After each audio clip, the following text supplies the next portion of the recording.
लिखे मोड़ पे आ गए हो अगर, अरे प्यार के मोड़ पे आ गए हो अगर, तो फिर से मिलाने का वादा करो।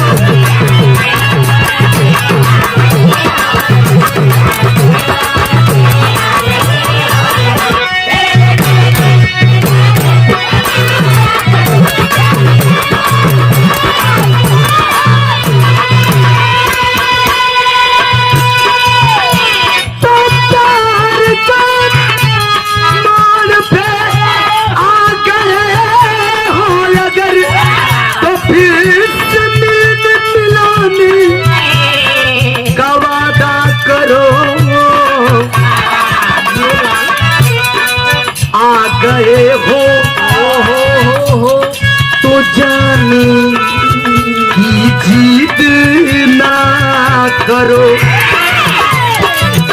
आ गए हो तो जाने की जीत ना करो, जा रहे हो तो जाने का ना करो।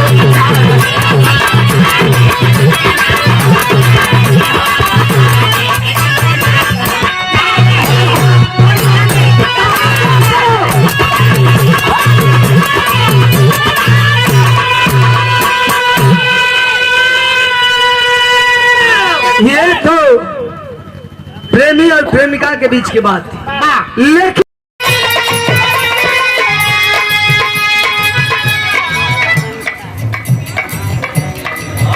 देखिए श्रेयांश बनकटन की धरती से 20 रुपए से सम्मान।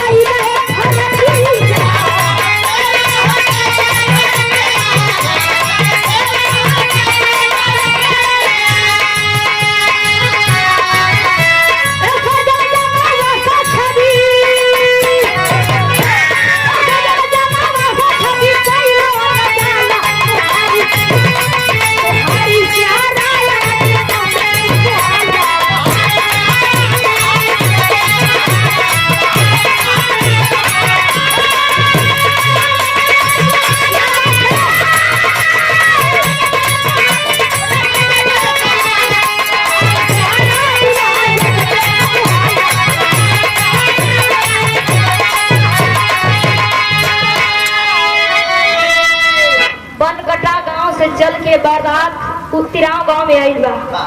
आए पंचो घर वाला इतना बढ़िया से सेवा सत्कार करेंगे, कोनो चीज का कमी नहीं होके जाला, लेकिन यह चाहिए बताओ गए आज